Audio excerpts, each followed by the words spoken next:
உயர் மலையோ சமவெளியோ இரண்டிலும் நீரே என் தேவன். மீண்டுமாக கொஞ்ச நேரத்தில் நான் உங்களுக்கு சத்திய வசனத்தை சொல்ல போறேன். ஒரு 15 நிமிடம் யார் யார் கேட்க ஆவலாக இருக்கு? நீங்க ஆவலாக இருக்கு. இன்றைக்கு வாசித்த சங்கீதம் 36ஆம் சங்கீதம் 8வது வசனத்துக்கு கடந்து செல்வோம். உங்களுடைய ஆடைத்தில் உள்ள சம்பூர்ணத்தினால என்னடா ஆடைத்தில் என்னடா சம்பூர்ணம் கிடைக்கிறது? அல்லேலூயா. சங்கீதம் 36:8 உம்முடைய ஆலயத்தில் உள்ள சம்பூர்ணத்தினால் என்னடா ஆலயத்தில் விசேஷம்? பூர்ணமாய் சாப்பிடுறதுக்கு ஒண்ணுமே இல்லையா? பூர்ணமா சாப்பிடுறதுக்கு ஒண்ணுமே இங்க வச்சிருக்கு இல்லையா? ஆகாரம் இல்லை, ஒண்ணும் இல்லை, உப்புமா இல்லை, பிரியாணி கிடையாது, ஒண்ணும் கிடையாது. சம்பூர்ணம் எங்கிருந்து வந்தது?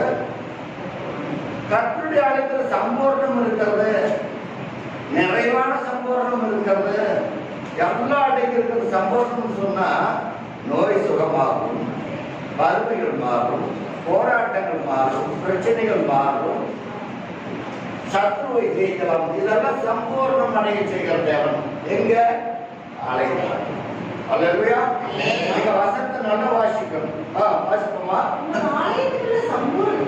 உங்களுடைய ஆலயத்தில் உள்ள சம்பூர்ணத்தினால் ஆலயத்துக்கு வந்த சகல சம்பூர்ணமும் நமக்கு கிடைக்கும்.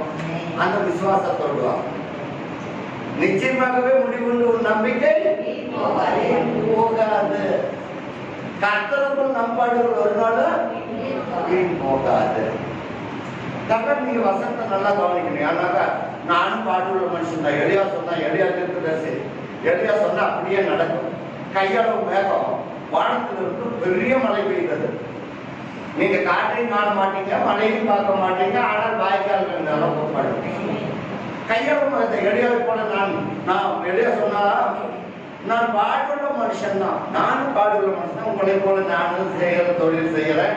நான் உளித்துல வளர்ந்துட்டு நான் சாப்பிட்டு உட்காந்துட்டு இருக்க கிடையாது. நானும் பாடுபடுறேன். எதற்காக?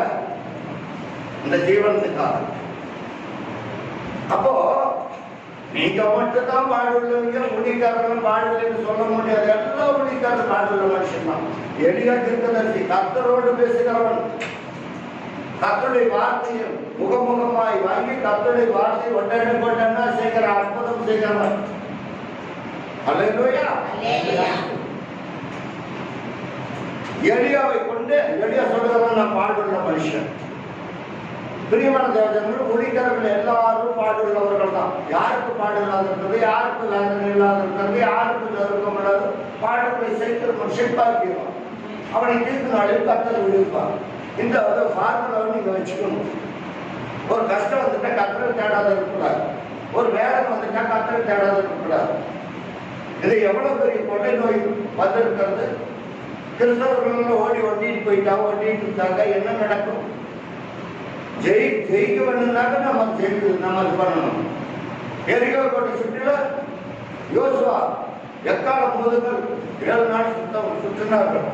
எரிகோ கோட்டை விழுந்தது. அது போல கொரோனா கோட்டை முறியடிப்பதற்காக நாம் இருக்கிற ஒரு கொஞ்சம் பேர் இருந்தாங்க.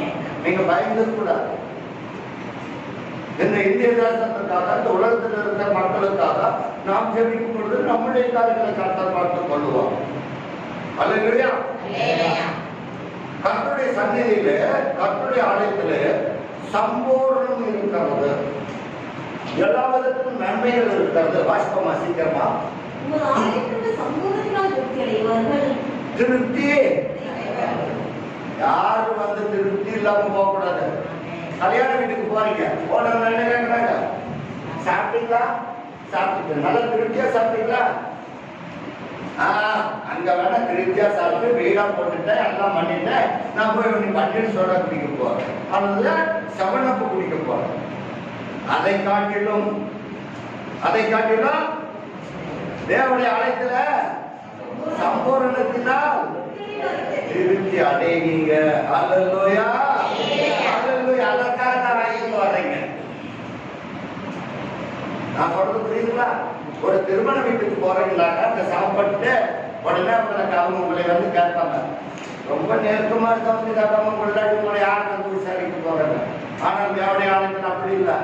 நெருக்கமா இருந்தாலும், ஏழையா இருந்தாலும், பரதேசியா இருந்தாலும், திக்கற்றவர்களா இருந்தாலும், ஒன்றுக்கு முதலானவர்களா இருந்தாலும் கர்த்தர் திருப்தியாக்கி நீங்க நல்லதை எல்லாம் கவனமா கேட்கணும். ஏன்னாக்க எல்லாம் நடந்து என்னுடைய புத்தியோ என்னுடைய ஒன்றும் கிடையாது. நானும் சாயந்தரம் வரை உங்களை போல நானும் வேலை செஞ்சுட்டு தான் பைபிள்ல இருந்து நான் எடுத்து வாசிக்கிறேன். 2 வசனம் வாசிச்சேன். ஆனா வந்து இங்க வந்து அவன் வேலை வந்து நிற்கிறதா தான் நீங்களே வசனத்தை எடுக்கணும். அல்லேலூயா. அப்போ உங்களை திருப்திப்படுத்துறதுக்காக சப்போஸ் அந்த ஆளுக்கு வர்றீங்க. நீங்க திருப்தியாக்கி அவங்க தேவன் உங்களை அனுப்புவாங்க. உங்களுடைய காரியங்களை எல்லாம் திருப்திப்படுத்துவார். எதற்காக? உங்களை திருப்திப்படுத்துவதற்காக. பாருங்க, உங்களை திருப்தியாக்கி நடத்துவா. அல்லேலூயா. அடுத்த வருஷம் திருப்தி அடைவார்கள். கர்த்தருடைய பேரின்ப நதியினால் அவர்கள் தாகத்தை. அப்போ பேரின்ப நதி ஓடிக்கொண்டே இருக்கிறது. அந்த நதி வற்றவே வற்றாது. அந்த ஆசீர்வாதமான நதி வற்றவே வற்றாது. நீங்க வந்து சொல்லுகிற காரியம் தான் இருக்குது. ஏன்னா உன் வாயின் வார்த்தையின்படி ஆக்கப்பட்டவது. உன் வாயின் வார்த்தை, உன் வாய் என்ன சொல்றது அதன்படியாக நடக்கும். கர்த்தரிடத்தில் போய் பேசக்கூடாது. கர்த்தரிடத்தில் மனமகிழ்ச்சியாக இருந்து அப்பொழுது உன் இறுதியில் வேண்டுகோள் உனக்கு செய்யப்படும். கர்த்தரை நம்பி நன்மை செய், தேசத்தில் குடியிருந்து சத்தியத்தை மேய்ந்துகொள். இந்த சத்தியத்தை மேய்ந்து கொள்ளணும், போய் பேசக்கூடாது. யாரும் உத்தமும் கிடையாது. கர்த்தருடைய சமூகத்தில் துணிகரமான ஒரு பொய்யை பேசக்கூடாது. எதற்காக கர்த்தருடைய பிள்ளைகள் வைத்திருக்கிறாங்க? நீங்க திருப்தியா இருக்கணும். பேரின்ப நதியினால் தாகத்தை தீர்த்து கொள்ளணும். அல்லேலூயா. அடுத்த வருஷம் ஜீவ ஊற்று யாரிடத்தில் இருக்கிறது? தேவனிடத்தில் இருக்கிறது ஜீவ ஊற்று. நீங்க தொய்ந்து போனாலும் அந்த ஜீவ ஊற்றுகளை தான். ஒரு மயங்க விழுந்துடுறாங்கன்னு வச்சுக்கோங்க, அவங்களுக்கு உடனே என்ன பண்றாங்க? தண்ணிய நல்லா முகத்துக்கு அடிச்சு தெளிச்சு சொல்றாங்க. எதற்காக? மயக்கத்தில் நீங்க உலக விசுவாசின் மயக்கம் தெளிவதற்காக ஜீவனுக்கு அர்த்தத்தில் வைத்திருக்கிறார். நீங்க விசுவாசங்களை பிடித்துக் கொண்டு இருக்கக்கூடாது. ஜீவ ஊற்றும் இடத்தில் இருக்கிறது. உங்கள் வெளிச்சத்தில் வெளிச்சம் காண்கிறோம். அப்படி வெளிச்சத்தில் வெளிச்சம் தாங்க. நாம் இருளின் அதிகாரம் அகற்றிவிட்ட தேவனை நாம் ஆராதிக்கிறோம். இருளில் இருக்கிற சனங்கள் பெரிய வெளிச்சத்தை காணலாம். நாம் பெரிய வெளிச்சத்தை காணலாம். அல்லேலூயா. உங்களையே நீங்களுக்கு தேவன் ஆலயத்தில் கொண்டு வந்து வச்சிருக்கிறார். ஒரு பெண்ணாக மயக்கக்கூடாது. அல்லேலூயா. நாம் உங்களை அதிக நேரம் காக்க வைக்க நாம் விரும்புகிறோம். அல்லேலூயா. 119 116 வசனத்தை வாசிப்போம். சங்கீதம் 119 116 சீக்கிரமா எடுத்து வாசிக்கணும். 116 சங்கீதம் 119 நான் பிழைத்திருப்பதற்கு உமது வார்த்தையின்படி. ஜீவ ஊற்று எதற்காக இருக்கிறது? மயக்கம் வந்தவங்களுக்கு என்ன பண்றீங்க? மயக்கம் வந்து விழுந்துட்டா அந்த தண்ணி எதற்காக? உயிர் இருக்குதா இல்லையா? சத்தியம். இது சத்திய வேதம் சொல்லுகிறது, நான் சொல்லல.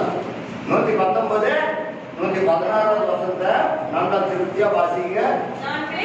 நான் பிழைத்திருப்பதற்கு உமது வார்த்தையின்படி என்னை நீங்கள் அப்பா ஆதரித்தரணும். ஆதரிக்க கேளுங்க. சாயந்தரம் ஒரு 7 மணிலிருந்து 7 மணிக்கு என்னை ஆதரித்தரணும். என்னை ஆதரிக்க ஒரு விருப்பம் இல்லையே. நீங்க ஆதரிக்க ஆண்டவரே. நான் பிழைக்கணும். நான் பிழைத்திருப்பதற்கு நீங்க தான் எனக்கு ஆதரவா இருக்கணும். எதற்காக கர்த்தரை விட்டு விடக்கூடாது? சம்பூர்ண எல்லை காண வரைக்கும் நீங்க விட்டுப்படக்கூடாது. அல்லேலூயா. பிரியமானதாக நான் சொல்றதை நீங்க நல்ல கவனமா கேட்கணும். சம்பூர்ணம் எங்கிருந்து வருகிறது? கர்த்தருடைய சமூகத்தில் இருந்து வருகிறது. அல்லேலூயா. அதுல 92வது வசனத்தை வாசிப்போம். சங்கீதம் 119:92. உங்களுடைய வேதம் கர்த்தருடைய வேதம் நமக்கு மனமகிழ்ச்சியா இராது இருந்தால், நான் சொல்ற வசனம் உங்களுக்கு எப்படியா இருக்கணும்? மனமகிழ்ச்சியா இருக்கணும். என்னடா போட்டுட்டு அழுக்கலான்னு மனவேதனையோடு சொன்னீங்களா? நான் ஒண்ணு சொல்ல ஊழியக்காரங்க ஆண்டவர் சொல்றார், உங்களுடைய வேதத்தை சிச்சித்து போதிக்கிற மனுஷன் சிச்சித்து. உங்களுக்கு வசனம் சிச்சிக்கிறது போலதான் இருக்கிறோம். எந்த மகனை சிச்சித்து வளர்த்த பிள்ளைங்க தான் நல்லா இருக்கும். அதை கவனமா கேட்கறது எல்லாம் உமது வேதம் உங்களுடைய வேதம் ஆண்டவரே எனக்கு மனமகிழ்ச்சியா இல்லாது இருந்திருந்தா நான் சொல்ற வசனத்தை எல்லாம் கேட்க நானே சொல்லிக்கிறேன்.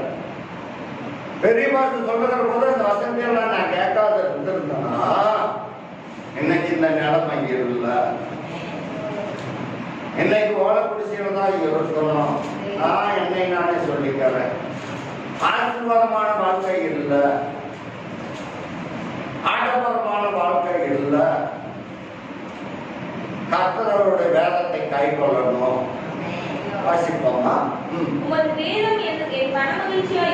இல்லாது இருந்தா இல்லாது இருந்திருந்தா கர்த்தருடைய வேதம் எனக்கு இல்லாது இருந்திருந்தா நான் எங்க போயிருப்பேன்? துக்கத்திலேயா அழிந்து. துக்கம்,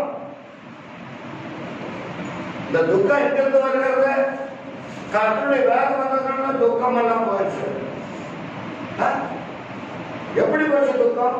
பிலிப்பியர் 4:4 சந்தோஷமாயிருங்கள், சந்தோஷமாயிருங்கள், கர்த்தருக்குள் எப்பொழுதும் சந்தோஷமாயிருங்கள். அப்பதான் உங்கள் துக்கம் சந்தோஷமாய் மாறும். துக்கத்திலே அமர்ந்து போயிருப்பேன். சொல்ற வசனத்தை நீங்க நன்றாய் கேட்கணும். இந்த சம்பூரணத்தினால் திருப்தி அடைவீங்கன்னு சொல்றீங்கள, இந்த சம்பூரணத்தினால எப்படி நான் திருப்தி அடைவேன்னு கேட்டீங்கன்னா அதற்கு நான் சொல்லுகிறேன். சங்கீதம் 119:96 வசனத்தை வாசிப்போம். சகல சம்பூரணத்திற்கும். அல்லேலூயா. இந்த சொல்லப்பட்டிருக்கல சகல சம்பூரணம். இந்த சம்பூரணம் என்றால் என்ன? என் வீட்டுல சொத்து இருக்குது, சுகம் இருக்குது, எல்லாம் இருக்குது, பிள்ளைங்க இருக்கிறாங்க, நான் சம்பாதிச்ச பணம் இருக்குது, எல்லாம் இருக்குது. சகல சம்பூரணத்திற்கும் ஒரு எல்லையை கண்டேன். ஒரு ஆசீர்வாதத்துக்கு ஒரு எல்லை இருக்கும். அல்லேலூயா. நல்ல கவனமா கேட்கணும். சகல சம்பூர்ணம் இந்த உலகத்தில் இருக்கிற காரியங்கள் சம்பூர்ணமா இருக்கும். ஆனால் ஒரு எல்லை வரைக்கும் தான், ஒரு எண்டு, ஒரு முடிவு. அதுக்கு எல்லை இருக்குது. கர்த்தர் சொன்னார், அடையே கரை விட்டு நீ வெளியே வரக்கூடாதுன்னா அதற்கு ஒரு எல்லை ஸ்தாபித்து வைத்திருக்கிறார் நம்முடைய கர்த்தர். கடல் அடைப்பாருங்க, இம்மட்டு வா, இதற்கு மேல் மிஞ்சி வராதே. அல்லேலூயா. நமக்கு ஒரு ஆசீர்வாதமான வாழ்க்கை வருதுன்னா அந்த எல்லைக்கோட தான் ஆண்டவர் வைத்திருப்பார். எல்லை மீறி போகக்கூடாது.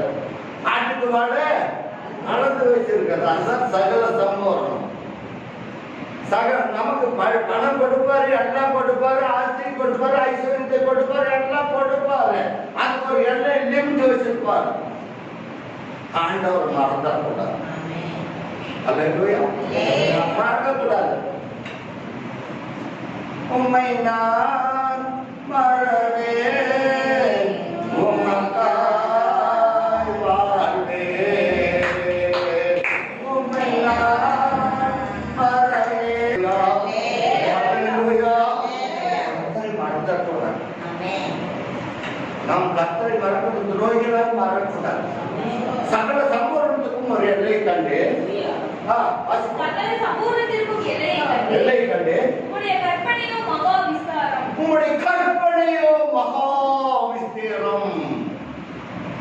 அவனுடைய கற்பனை இருக்குது பாத்தீங்களா, தேவனுடைய கற்பனைகள் அது பகவிஸ்தரமான தங்கு தடையே கிடையாது. அவர் கொடுக்கிற ஆசீர்வாதம் மட்டும் கர்த்தருடைய பிள்ளைகளுக்கு வேண்டியதாக இருக்கிறது. அது விஸ்தீரமானது, விஸ்தரிப்பு, அதுக்கு எல்லையே கிடையாது, அன்லிமிட்டட். அல்லேலூயா. கர்த்தர் கொடுக்கிற ஒரு ஆசீர்வாதம், சம்பூர்ணம், கர்த்தருடைய ஆலயத்தில் சகல சம்பூர்ணம் இருக்கிறது. அல்லேலூயா. அதுல நாம் திருப்தி அடைவோம். அல்லேலூயா. நாம் திருப்தியாகும். அல்லேலூயா. ஏனென்று சொன்னால் சகல சம்பூர்ணத்துக்கும் எல்லை கண்டு உம்முடைய கற்பனையோ மகா விஸ்தாரம். அல்லேலூயா. அதனால நம்ம என்ன பண்ணா, அடுத்த வசனம், உமது வேதத்தில் நான் எவ்வளவு பிரியமா இருக்கிறேன். அல்லேலூயா. யார் யார் கர்த்தருடைய வேதத்தில் பிரியமா இருக்கிறீங்க? அல்லேலூயா. கர்த்தருடைய வேதத்துல பிரியமா இருக்க கற்றுக்கொள்ளுங்கள். அல்லேலூயா. கர்த்தருடைய வேதத்தை நான் நேசிக்காவிட்டால் துக்கத்தில் அமிழ்ந்து போயிருப்பேனே, நான் மகாவுடையான சேர்த்தில் அமிழ்ந்து போயிருப்பேனே, என்னை தூக்கி நிறுத்துவார் இல்லையே, என் காலடிகள் சர்க்கதற்கும் தப்பிற்று. அல்லேலூயா. அல்லேலூயா. பிரியமான சகோதரர்களே, சகல சம்பூரணத்துக்கு ஒரு எல்லை இருக்கிறது. ஆனால் கர்த்தருடைய கற்பனை மகா விஸ்தாரம். அல்லேலூயா. அல்லேலூயா. அதன் வசனத்தை சொல்லுகிறது, உமது வேதத்தில் நான் எவ்வளவு பிரியமா இருக்கிறேன், அது நாள் முழுவதும் எனக்கு என் தியானம். யாருடைய தியானம்? போதப்பா, இந்த வசனத்தோட முடிச்சிருக்கு. ஆண்டவர் வேலைக்காக அது நாள் முழுவதும் என் தியானம். உங்களுக்கு நானே இருக்கணும். அதுதான் சொல்றோம், 4 மணி நேரம் வீட்டுக்கு அதுக்குள்ள ஒரு நேரத்தை ஒப்புப்படுது. அல்லேலூயா. ஒப்புப்படுங்க. எத்தனை ஜனங்க கோயம்புத்தூர்ல பணத்தை ஆஸ்பத்திரியில் பணம் போனது கூட பேடத்துல மார்ச்சொடியில பிண அறையில வந்து இடம் கிடையாது. ஒன்று நாள் ஒரு நடிக்க வச்சிருக்கோம். ஏன் நம்ம ஜெபம் பண்ணக்கூடாதா? ஜெபம் பண்ணுங்க கொஞ்ச நேரம். அப்படி இல்லையா, அந்த உங்க வீட்டுல இருக்கிற கவனம் அல்லது வெளியில கூட கவனம், அதில் ஒரு யாரும் நடக்க மாட்டாங்க. அல்லேலூயா. ஆகவே பிரியமான ஜனங்களே, உங்களுக்கு நாள் முழுவதும் கர்த்தருடைய வசனம் எப்படியாக இருக்கணும்? தியானமாக இருக்கணும். அல்லேலூயா. அல்லேலூயா. அடுத்த வசனத்தை வாசிப்போம். நீர் உம்முடைய கற்பனைகளை கொண்டு நீர் என்னை என் சத்துருக்களிலும் அதிக ஞானமுள்ளவாக ஆக்குவார். சத்துருக்களுக்கு முன்பாக நமக்கு ஒரு பள்ளியை ஆயத்தப்படுத்தி கொடுத்து ஞானமுள்ளவராக்குவார். அல்லேலூயா. அல்லேலூயா. ஆகவே பிரியமான தேவஜனங்களே, சங்கீதம் 119:92 அழகாக ஒரு சொல்லியிருக்கிறது. என்ன சொல்லியிருக்கிறது? நல்ல கவனமா கேட்கணும். என்ன சொல்லியிருக்கிறது? உம்முடைய வேதம் கர்த்தருடைய வேதத்தை சொன்ன மன மகிழ்ச்சியா இருக்கணும். உங்களுடைய வேதம் எனக்கு மன மகிழ்ச்சியா. இப்போ வந்து நான் சொல்ற வசந்தி எல்லாம் நீங்க மன மகிழ்ச்சியோடு எடுத்துக்கொள்ளணும். அல்லேலூயா. நீங்க கொடுக்கும் பொழுது ஒரு மகிழ்ச்சியோடு வாங்கணும். யாராவது விட்டு கொடுக்குறாங்கன்னு வச்சுக்கீங்க, ஸ்டாலின் கொடுக்கிறாரு முதலமைச்சர் 2000 எல்லாம் எவ்வளவு சந்தோஷமா ஓடி போய் வேணும். அதை காட்டு நீங்க மேம்படுத்து. இது ஒருதான் கொடுக்கிற அவசியம். அல்லேலூயா. கர்த்தருடைய வேதம் எனக்கு மனமகிழ்ச்சியாக இருந்தால் என் துக்கத்திலேயே அழிந்து போயிருக்கும். ஆண்டவரே, உமது வேலை எனக்கு எப்படியா இருக்கணும்? சங்கீதத்தில் சொல்லப்பட்டிருக்கு, கர்த்தரிடத்தில் மகிழ்ச்சியா இது கர்த்தருடைய 37ஆம் சங்கீதத்தில் வாசிப்போமா? 4வது வசனம். கர்த்தருக்கு மனமகிழ்ச்சியாயிரு, உன் இருதயத்தின் வேண்டுதல்களை அருள செய்வார். சங்கீதம் 37. இல்லைங்களா? உங்களுக்கு மனமகிழ்ச்சி வரணும், முகமகிழ்ச்சி வரும். வேதம் நீ காட்டலாம், கர்த்தருடைய வேதம் மனமகிழ்ச்சி. அல்லேலூயா. நீங்க என்னதான் போட்டு அழகுபடுத்தினாலும் மனமகிழ்ச்சியா இருந்தார். அல்லேலூயா. கர்த்தருடைய வேதம் மனமகிழ்ச்சியா இருக்கு உங்களுக்கு. நீங்க துக்கத்துல அழைந்து போகக்கூடாது. நீங்களும் நானும் துக்கத்துல அழைந்து போகக்கூடாது. பிரசங்கிற நானும் கேட்கிற நீங்களும் இந்த வசனத்தை நீங்க கடைபிடிச்சாதான் எல்லாமே நடக்கும். அப்படியா? சரி, எடுத்து வாசிப்போம். சங்கீதம் 27ஆம் சங்கீதம் 13வது வசனத்தை வாசிப்போம்.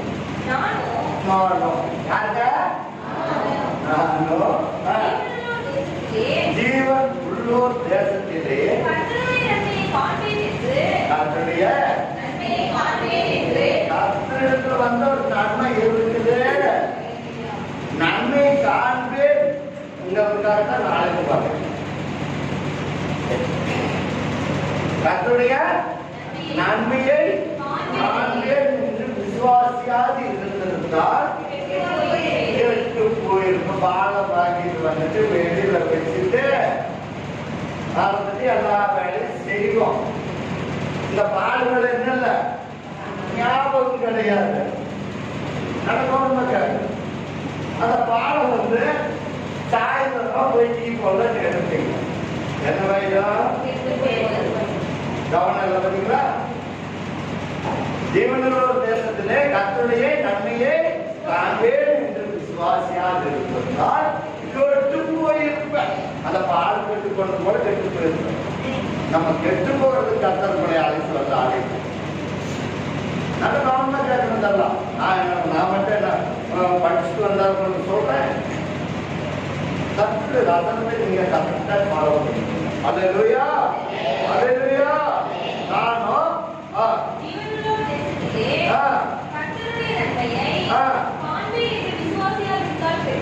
விசுவாசிக்கணும். விசுவாசிக்கணும் என்ன வேணும்?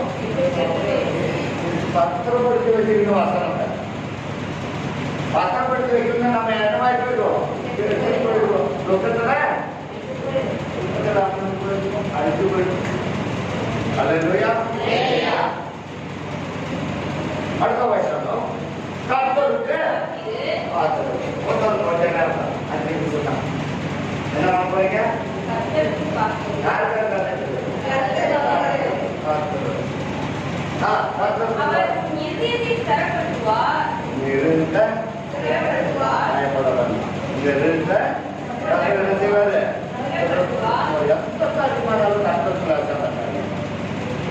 உங்க இறுதியை சிறப்படுத்த அவரிடத்தில் காரியத்தை வைத்திருக்கிறோம்.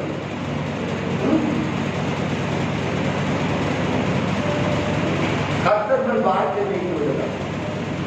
அவர் உன்னை ஆதரிப்பார். உங்க இறுதியத்தை சிறப்படுத்துவார். உங்கள் இறுதியை அறிந்து கொள்ளத்தான் கர்த்தருடைய வேத வாசத்தை நன்றாய் பிடித்துக் கொள்ளும். அல்லேலூயா. கர்த்தருக்கு காத்துரு அவர் உன் இறுதியை சிறப்படுத்துவார். அஸ்திவாரம் போட்டு வச்சிருவார். உன் இறுதியை கடைக்கு போகக்கூடாது. உன் இறுதியை சோர்ந்து போகக்கூடாது. உன் இறுதியை சோர்ந்து போகாதபடி கர்த்தர் ஸ்திரப்படுத்துவார். சோர்ந்து போகாதே. அல்லேலூயா. சோர்ந்து போகக்கூடாது. ஜெபம் பண்ணணும். உன் இறுதியை ஸ்திரப்படுத்த வேண்டும்னா கர்த்தரிடத்தில் மனமகிழ்ச்சி ஆகிறது. அவன் உன் இறுதியை வேண்டுதல்களை அறுவடை செய்வார். அதெல்லாம் முடியாதுல. அவரே என் இறுதியில் இருக்கிறது வேண்டும். முடியாதப்பா, நீ வேண்டிக்கொள். அல்லேலூயா.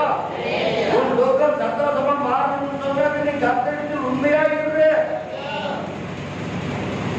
நீ உண்மையா இருந்தால் கர்த்தருக்கு அது போதுமானதா இருக்கிறது. உன் இடத்தை சிறப்படுத்துவா. வாசிப்போமா? அங்கேதான் 14வது இந்த 21, 27, 14 கர்த்தருக்கு நீ காத்து கொஞ்ச நேரம் காத்துட்டு நான் சொல்றேன். உடனே யாரும் ஜெபம் பண்றீங்க, சாயந்தரம் ஒரு 1/2 மணி நேரம் காத்திருக்கல. யாரோ வர்றதுக்காக நம்ம போய் காத்துட்டு இருக்கிறோம். ஒரு மந்திரி வர்றாங்க, போய் காத்துட்டு இருக்கிறோம். 200 ரூபாய்க்கு 300 ரூபாய்க்கு முதல் மந்திரி வர வரைக்கும் போய் காத்துட்டு இருக்கிறோம். நீ காத்திருக்க மாட்டியா? ஒரு கொஞ்ச நேரம் காத்திருக்க மாட்டியா? அல்லேலூயா. கர்த்தருக்கு காத்திரு, அவர் உன் இருதயத்தை ஸ்திரப்படுத்துவார். அவர் உன் இருதயத்தை ஸ்திரப்படுத்துவார். நீங்க திடமானதா இருக்கணும். எப்படி இருக்கணும்? திடமானதா இருங்க. திடனற்றவர்களா? திடமானதாக இருங்க, உறுதியோடு இருங்க, உற்சாகமாக இருங்க, ஊக்கமாய் ஜெபம் பண்ணுங்க. திடமனதோடு கர்த்தரை வந்து ஆராதனை செய்ய.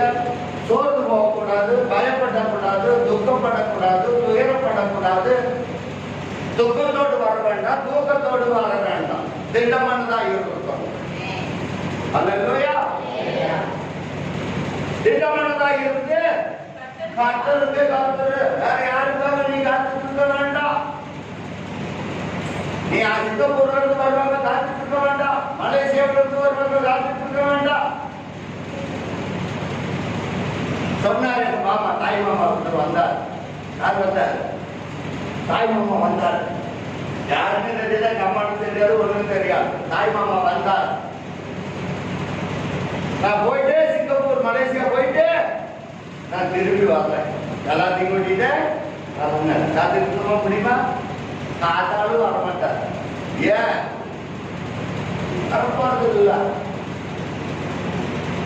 ஆனா நம்முடைய தேவன் அப்படி அல்ல. கர்த்தருக்கு காத்திரு. அவர் வருவார், உன்னை ஆட்டி தேற்றி அரவணைப்பார், சகல சம்பளத்தினால் உன்னை திருப்தியாக்குவார். இன்றைக்கு வாசித்த சங்கீதம் 1வது வசனத்தில் வாசித்து முடிப்போம். துன்மார்க்கனுடைய துரோகம் பேச்சு என் உள்ளத்திற்கு தெரியும். துன்மார்க்கமாய் பேசுவார்கள், இவன் அப்படியா அவன் இப்படி அப்படின்னு. துன்மார்க்க வாசிப்போமா? துன்மார்க்கனுடைய துரோகம் பேச்சு. துரோகம் பண்ணுறதுக்காக தான் துன்மார்க்கனை வைத்திருக்கிறார் ஆண்டவன். தீங்கு நாளுக்காக துன்மார்க்கனை பண்ணித்திருக்கிறான். துன்மார்க்கனுடைய பேச்சு எங்க தெரியுது? உலகத்துக்கு தெரியும். துன்மார்க்கத்து ஆடு சொல்ற 1வது சங்கீதத்துல துன்மார்க்கனுடைய ஆழத்தில் நடக்கும். துன்மார்க்கனுடைய பேச்சு என் உள்ளத்துக்கு தெரியும். அவன் என்ன பண்ணுவான்? துன்மார்க்கமாய் பேசுவான். வாசிப்பா சீக்கிரமா. துரோக பேச்சு, துரோகம் பண்ண நினைப்பார்கள். நம்முடைய தேவன் அப்படி அல்ல. உன்னை திருப்தியாக்குவார், உன்னை நடத்துவார், சம்பூரணத்தினால் உன்னை திருப்தியாக்குவார். வாசிப்போமா? அவன் கண்களுக்கு முன்பாக தெய்வ பயம் இல்லை. தெய்வ பயம் இல்லாதவன் நம்மளுக்கு துன்மார்க்கத்தை தான் செய்வான். அவனோட கண்களுக்கு முன்பாக தெய்வ பயம் இல்லை. தெய்வ பயம் இல்ல. தெய்வ பயம் இருந்துட்டாக்க துன்மார்க்கமெல்லாம் போயிடும். அல்லேலூயா. வாசிப்போமா? தன் அக்கிரமம் அருவருப்பானது என்று காணப்படும் அளவும் தனக்குத்தானே இச்சகம் பேசுகிறார். அல்லேலூயா. துன்மார்க்க ஜீவிக்க மாட்டார்கள். கர்த்தரை நம்பி இருக்கிற பிள்ளைகள் ஐஸ்வர்யத்தினால் திருப்தி அடையணும், ஆசீர்வாதத்தினால் திருப்தி அடையணும். நாம் பச்சையான ஒளிவு மரத்தை போல இருக்கணும். நம்ம வறண்ட நிலத்தை போல இருக்கக்கூடாது. அழுந்த ஒளியை போல இருக்கக்கூடாது. கர்த்தருக்கு காத்திரு. அல்லேலூயா. நாமளும் ஜீவனுள்ள தேசத்திலே கர்த்தருடைய நன்மை காணாது இருந்திருந்தால் நான் என்ன பேசுவேன்? பாழ்பாகிட்டு கெட்டு போனது கூட கெட்டு போயிருக்கிறேன். அது எதுக்காக வருமா?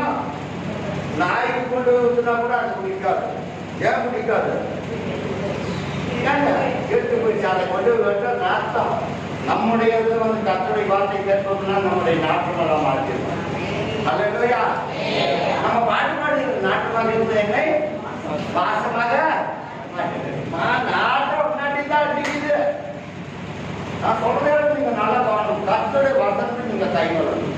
முடிய போற ஒரே ஒரு வருஷம் நானும் இவனோடு தேசத்திலே நன்மை காட்டாது இருந்திருந்தால் சங்கீதம் 52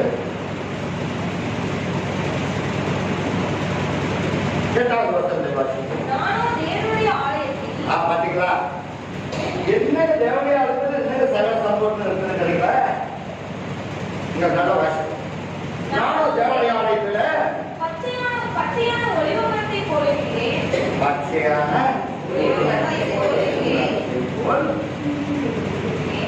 நீங்க ஆலயத்துக்கு வந்தா பச்சையான ஒலிவ மரத்தை போல தான் இருக்கணும். காஞ்சி போகக்கூடாது, காஞ்சி கருவாடாக்கு போகக்கூடாது. கத்தத்துக்கு காத்தம் அல்லேலூயா. காஞ்ச கருவாடு மாதிரி நம்ம போகக்கூடாது. அல்லேலூயா அல்லேலூயா. பிரியமான தேவனே, நான் சொல்றது நீங்க நல்லா கவனிக்கணும். உங்களுடைய வேலை நடக்கும் மனமகிழ்ச்சியாக நடந்திருந்தால் அழைத்து போய் துக்கத்தில் அழைத்து போயிருக்கேன். நானும் உங்களுடைய சத்தியத்தை உமது வசனத்தை காண்பேன் என்று விசுவாசியாக இருந்தால் இங்க சொல்லப்பட்டிருக்கிறது. நானும் தேவனுடைய ஆலயத்தில் பச்சையான ஒலிவ மரத்தை போல். அப்போ இந்த ஒலிவ மரம் என்பது கர்த்தருடைய ஆசீர்வாதத்தை குறிக்கிறது. இந்த ஒலிவ மரத்தை போல் இருக்கணும், பச்சையான ஒலிவ மரத்தை போல் இருக்கணும். கர்த்தருடைய ஆசீர்வாதம் வரும். சங்கீதம் 120 அந்த ஆசீர்வாதத்தை குறிக்கிறது பச்சையான ஒலிவ மரம். எங்க கர்த்தருடைய ஆலயத்தில் வந்து நாட்டப்பட்டவர்கள், தேவனுடைய ஆலயத்தில் நாட்டப்பட்டவர்கள் தேவனுடைய ஆலயத்தில் செழித்து இருப்பார்கள். இங்க சொல்லப்பட்டிருக்கிறது நானும் தேவனுடைய ஆலயத்தில் நீங்க வந்து உட்காந்து போறீங்கன்னா செழிப்பா போகணும். பச்சையான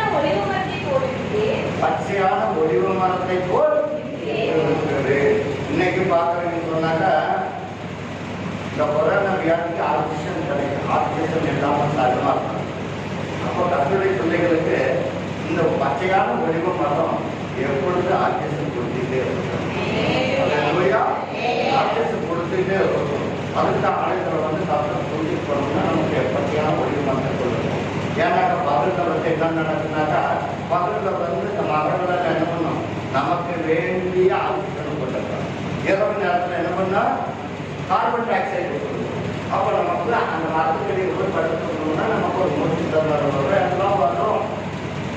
நம்ம எப்பொழுது கர்த்தருடைய ஆலயத்துல வந்திருக்கோம்னு சொன்னா பச்சையான ஒலிவ மரத்தை போல் இருப்பார். கர்த்தருடைய பிள்ளைகளுக்கு எப்பொழுது ஜீவ ஒன்று உம்மிடத்துல இருக்கிறது. அப்ப ஜீவ ஒன்று எங்கிருந்து வருகிறது? பச்சையான ஒலிவ மரத்திலிருந்து வருகிறது. கர்த்தர் கொடுக்கிற ஜீவ ஒன்று ஜீவ ஒன்று உம்மிடத்தில் தானே இருக்கிறது. அல்லேலூயா. தேவனுடைய கிருபையை என்றென்றைக்கும் நம்பியிருக்கிறேன். தேவனுடைய கிருபையை என்றென்றைக்கும் நம்பியிருக்கிறேன். தேவனுடைய கிருபையை நம்பி வேலை நீங்க நம்பி